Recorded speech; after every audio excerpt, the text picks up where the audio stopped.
কুষ্টিয়ার কৃতি সন্তান হযরত মাওলানা মুফতি আমির হামজা সাহেব মঞ্চে প্রধান আলোচক হিসেবে আসন অলঙ্কৃত করেছেন হযরত মাওলানা মুফতি আমির হামজা সাহেব। সম্মানিত উপস্থিতি, এ পর্যায়ে আজকের এই 2 দিন ব্যাপী তাফসীরুল কোরআন মাহফিলের প্রধান আলোচক, দেশ বরেণ্য আলেম, বাতিলের আতঙ্ক, মুফাসসিরে কোরআন মুফতি হযরত মাওলানা আমির হামজা সাহেবকে ব্যাজ পরিয়ে দিচ্ছেন বাংলাদেশ জামাতি ইসলামীর অন্যতম কর্মী, এই মাহফিল আয়োজনের অন্যতম সংগঠক জনাব মোহাম্মদ উম্বাদ আলী। জনাব মোহাম্মদ উম্বাদ আলী সম্মানিত মেহমানকে ব্যাজ পরিয়ে দিচ্ছেন।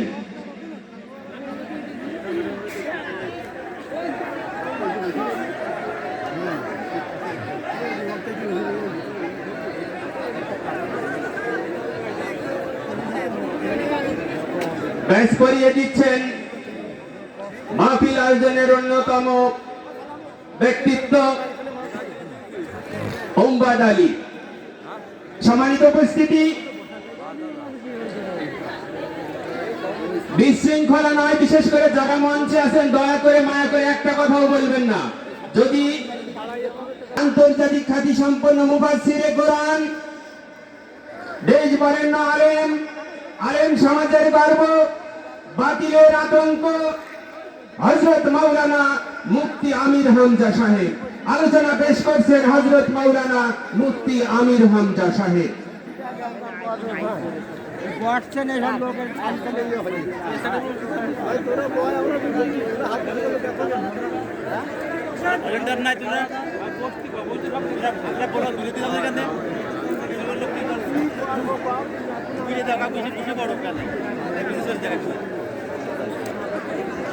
মিডিয়ার ভাইয়েরা বসে পড়েন।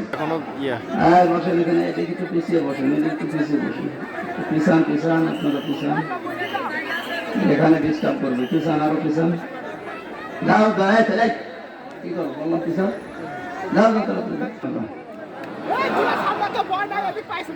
ইন্নাল হামদুলিল্লাহি ওয়াস সালাতু ওয়াস সালামু আলা রাসূলিল্লাহ আম্মা বাদ ফাউযু বিল্লাহি মিনাশ শাইতানির রাজীম। হ্যাঁ বললাম দাঁড়িয়ে থাকবেন, কথা বলবেন না, কথা বলা যাবে না ভাই। বিসমিল্লাহির রহমানির রহিম। ইয়া আইয়ুহাল্লাযীনা আমানু দুখুলু ফিস-সিলমি কাফা সাদাকতা ইয়া রাব্বানা। عن أبي هريرة رضي الله تعالى عنه قال قال النبي صلى الله عليه وسلم عليكم بالجهاد في سبيل الله فإنه باب من أبواب الجنة إلى آخر الحديث رواه ابن ماجه وما زادهم إلا إيمانا وتسليما اللهم صل على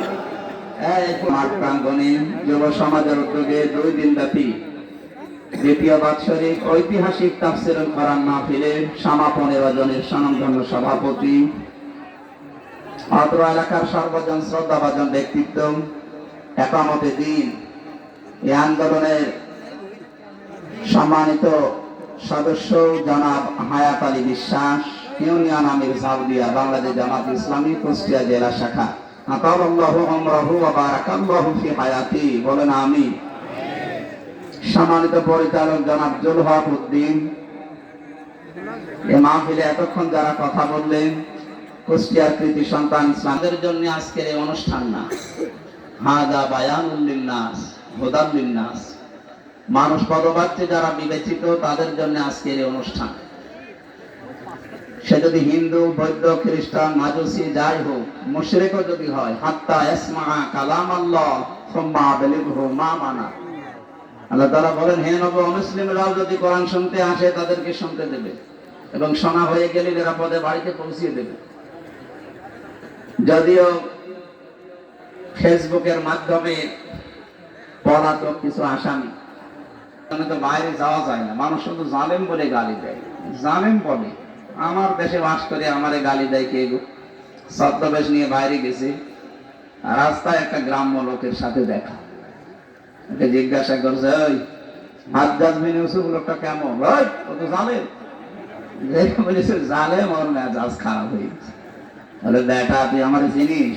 না, আমি সে হাজ্জাজ বিন ইউসুফ। ও চিন্তা করছে আমার তো মাথা থাকবে না। বলছে বাদশাহ আন্দার, আপনি আমার চেনেন? বলে না তো, আমি এই গ্রামে রইলো যার মাসে 2 দিন মাথা খারাপ হয়, আজকে তার পয়লা দিন। ও তুই পাগল, কারে ধরলাম? পাগল বলে ওই দিন বেঁচে গিয়েছে, তাছাড়া বাঁচার কথা ছিল। হ্যাঁ আছে। আপনি কাকে বলেছেন? বলেছি দুনিয়ায় 257টা রাষ্ট্র আছে, যে কোনো একটা দেশের বাদশা চালে না। আপনি হাসিনাকে বলেছেন। আর এবার আমি কি নাম লিখেছি? না, জালেম কে আমরা জানি। আরে চিন্তা করে, ওরা বলছে জালেম কে আমরা জানি। কি অবস্থায় ছিলাম আমরা!